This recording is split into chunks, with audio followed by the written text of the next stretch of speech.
నమస్తే, welcome to #you. నేను మీ రాజేష్. విజయ్ దేవరకొండ హీరోగా పాన్ ఇండియా లెవెల్లో కింగ్డమ్ సినిమా అయితే మాత్రం రిలీజ్ అయిపోయింది. పెద్ద ఎత్తున ఎక్స్పెక్టేషన్స్ ఉన్నటువంటి సినిమా ఇప్పుడు రిలీజ్ అయిన తర్వాత కూడా కొంత హిట్ టాక్ సొంతం చేసుకుంటోంది. సో ఈ నేపథ్యంలో కింగ్డమ్ సినిమా రివ్యూ ఏ విధంగా ఉంది, ఏ కథాంశం బేస్ చేసుకున్న సినిమా ఉంది, మరోవైపు పార్ట్ 2 కూడా వస్తుంది అని ఒక ప్రచారం జరుగుతున్నటువంటి సందర్భంగా మరి పార్ట్ 2 ఏ విధంగా ఉండబోతుంది, ఎట్లా ఈ స్టోరీని పార్ట్ 1 ఎండ్ చేశారు మాట్లాడదాం. మనతో పాటు ఫిలిం క్రిటిక్ దాసరి విజ్ఞాన్ ఇప్పటికే సినిమా చూసి వచ్చిన తర్వాత మనతో పాటు జాయిన్ అవుతున్నారు, డిస్కస్ చేద్దాం. సార్ నమస్తే విజ్ఞాన్ గారు. నమస్తే. ఏంటి సార్ కింగ్డమ్ మూవీ ఏ విధంగా ఉంది, మీకు ఏ ఏ అంశాలు ఆ సినిమాలో నచ్చినాయి? అన్ని నెగిటివ్స్ చేసి ఎన్నో నెగిటివ్స్ ఫేస్ చేసి రిలీజ్కి సిద్ధమైంది. సరే ఈ రోజు మొత్తానికి రిలీజ్ అయింది థర్స్డే, వెరీ గుడ్. మళ్ళీ మనకి ఫ్రైడే, సాటర్డే, సండే మంచి long weekend, super long weekend ఉంది. అండ్ నౌ అసలు ఈ సినిమా గురించి ప్రత్యేకంగా చెప్పాలి అంటే విజయ్ దేవరకొండ ఫ్యాన్సే కాకుండా మొత్తం సినీ అభిమానులందరూ కూడా ఈ సినిమా మీద అంటే నెలకొన్న అంచనాన్ని బట్టి చూడ్డానికి వచ్చారు. ఎందుకు అంటే 25th వరకు కూడా అసలు ఇది ఉంటుందా ఉండదా అనుకున్నారు అందరూ.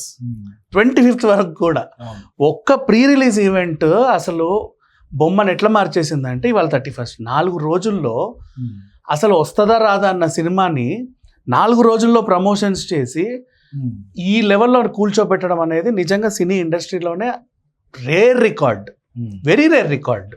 మొన్నటి వరకు కూడా వస్తుందో రాదో అనుకున్నారు. అయ్యో ఏంటో ఇది.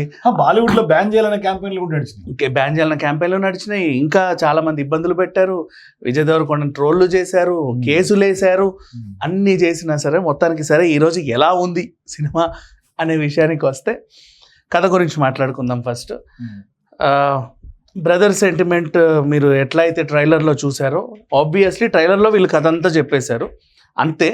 ఒక చిన్న కానిస్టేబుల్కి నేషనల్ లెవెల్ పోలీస్ ఆఫీసర్ వచ్చి తనకు ఒక టాస్క్ ఇచ్చి ఇది నువ్వే చేయాలి అంటాడు. చిన్న ఇది నాకెందుకు ఇస్తున్నా సార్, నువ్వు మాత్రమే చేయగలవు ఇది.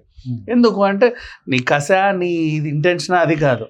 ఆ అవతల నువ్వు ఎదుర్కొనేవాడు పెద్ద ఇది కొండ, ఆ కొండ ఎవడో కాదు నీ అన్న. సో మా అన్న, ఈయనేమో 18 ఏళ్ళ నుంచి అసలు అన్న ఉన్నాడా లేడా అని వెతుకుతున్నాడు.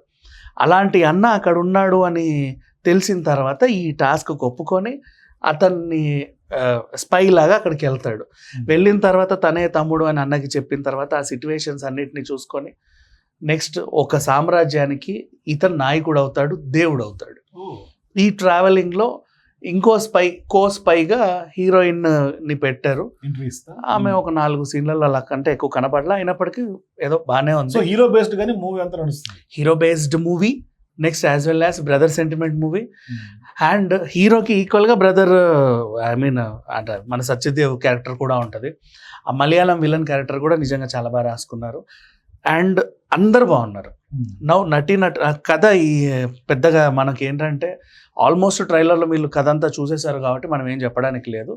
ఎక్కువ ఎక్స్పెక్టేషన్స్ కూడా పెట్టుకోదు. ఇలాంటి సినిమాలు గతంలోనూ చాలా వచ్చాయి, ఎన్నో సినిమాల పోలికలు కనిపిస్తాయి. అయినప్పటికీ కూర్చున్నప్పటి నుంచి ఎండ్ వరకు నిన్ను కూర్చోపెట్టింది సినిమా, అది చాలు. నెక్స్ట్ ఎలా అయితే మళ్ళీ బోరింగ్ అనిపిస్తుంది, జీరో బోరింగ్ ఎలిమెంట్ లేదు. ఇంకా ఇంటర్వెల్ అయితే పీక్స్. ఇంటర్వెల్ తర్వాత ఇంటర్మిషన్ పడ్డ తర్వాత వచ్చిన వీడియో కూడా పీక్స్, చాలా బాగుంది. ఇంకా నటీనటుల పర్ఫార్మెన్స్ గురించి మాట్లాడుకుంటే విజయ్ దేవరకొండ యాక్టింగ్ అయితే సచ్ ఎ బ్యూటిఫుల్ యాక్టింగ్. మనకి తెలుగు ఇండస్ట్రీకి రేర్గా కొంతమంది నటులు దొరికారు.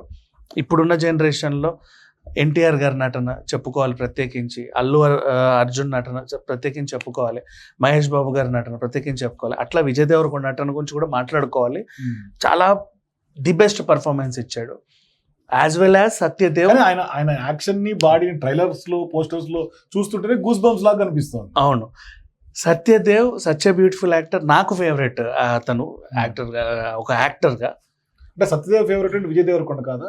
అట్లా కాదు, బేసిక్గా నాకు యాక్టింగ్లో నాకు ఎప్పటి నుంచో సత్యదేవ్ ఫేవరెట్. అంటే అతను నేను ఎక్కడో చూడాలనుకున్నా. ఇప్పుడు విజయ్ దేవరకొండ రోల్లో ఆయన చూడాలనుకుంటా. ఎవడని పెడతారా 100 కోట్లు చెప్పండి, పెట్టరు కదా. But beautiful actor. తను ఎంత బాగా పర్ఫామ్ చేశాడంటే ఆ క్యారెక్టర్కి తనే సెట్. నెక్స్ట్ ఆ తర్వాత విలన్ పాత్రలో ఆ కేరళ అబ్బాయి, బ్యూటిఫుల్ స్క్రీన్ ప్రెజెన్స్.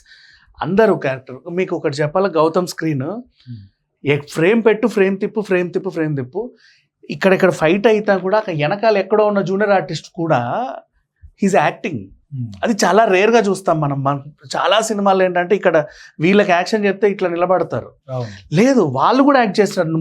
మూలకి అక్కడెక్కడో చూస్తే వాళ్ళు కూడా యాక్ట్ చేస్తున్నారు. సహజంగా గౌతమ్ అనే సినిమాలకి కొంత స్లో స్క్రీన్ ప్లే ఉంటుంది అని అనుకుంటూ ఉంటారు ప్రజలంతా.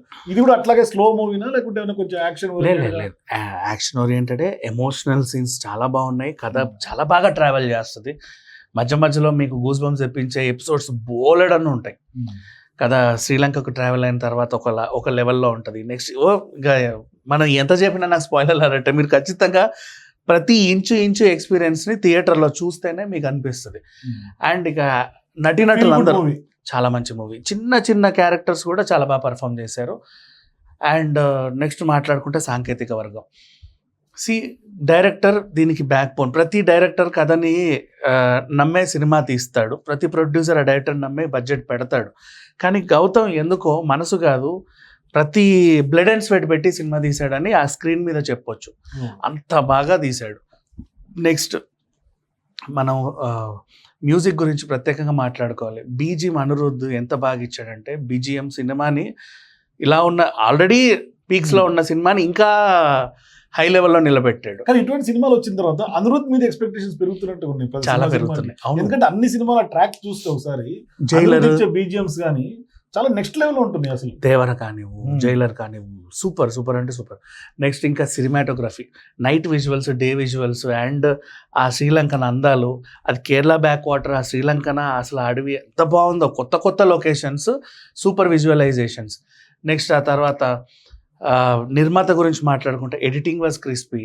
నిర్మాత కూడా చాలా బాగా చేశాడు. అంటే ఎంత పెట్టాలో అంత ఫ్రీడమ్ ఇచ్చి వీళ్ళని ఆడుకోపోండి బాగా తీయండి అని చెప్పాడు. వాళ్ళు కూడా అంత నీట్గా ఆడుకోపోండి బాగా తీయండి అని చెప్పడం వరకు పర్లేదు, కానీ అదంతా రాబట్టే అవకాశాలు ఉంటాయి. ఎందుకంటే మొన్నటిదాకా అంత సస్పెన్స్ ఉన్న సినిమా ఒకసారి రిలీజ్ అయిన తర్వాత ప్రజలు మళ్ళీ కూడా ఆదరించి అన్ని కోట్లు వసూలు చేసే అవకాశాలు ఉంటాయి.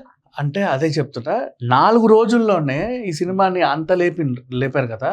ఇప్పుడు హిట్ టాక్ తెచ్చుకుంది, 10 వసూలు చేస్తుంది. నిజంగా 1000 కోట్ల బొమ్మ ఇది, ఖచ్చితంగా రాసి పెట్టుకో. అంత బాగుంది. ప్రతి ఒక్కరు సినిమాని చూస్తున్నారు, 10 మంది చూడమని చెప్తున్నారు. ఎమోషనల్ సీన్స్ ఉంటాయి వీళ్ళిద్దరికి, అన్నతమ్ములకి ఏడుపు వస్తుంది నిజంగా. మనకు కూడా అరే ఆ డైలాగ్స్ అంటే ఏడుపు వస్తుంది. మనం అన్ని సినిమాలు చూస్తుంటాం కానీ మనం న్యూట్రల్. ఆఫ్ కోర్స్ మనకైనా ఏడుపు వస్తుంది. అంటే ఇన్వాల్వ్మెంట్ ఉంది సినిమాలో. సో ఓవరాల్గా చాలా బాగుంది. ఈ మూవీకి నేను ఇచ్చే రేటింగ్ 4/5. అవన్నీ ఎందుకు తీసావని నన్ను అడిగితే దానికి నా ఆన్సర్ అంటే ఇట్లా కోయడాలు, ఇట్లా పొడవడాలు, కొసకస నరకడాలు, నాకు రక్తం ఇబ్బంది. ఒక సీన్ లో హీరోయిన్ చూపించేటప్పుడు కూడా ఆ బ్లడ్ ఇలా వెళ్తా ఉంటది, అది క్లోజ్ లో. నాకెందుకో బ్లడ్ కొంచెం భయం, అంతమించేం లేదు. అంటే నా పర్సనల్ గా నేను ఇచ్చుకున్న రేటింగ్ ఇది. బట్ మూవీ బొమ్మ blockbuster. Thank you Vignan గారు. సో మొత్తం మీద కింగ్డమ్ సినిమా గురించి ఎక్స్పెక్టేషన్స్ మించి ఈ సినిమా బొమ్మ బ్లాక్ బస్టర్ అవుతుంది, పెద్ద ఎత్తున హిట్ టాక్ సొంతం చేసుకుంది. చూసిన వాళ్ళందరూ కూడా గూస్ బంప్స్ వచ్చినాయి.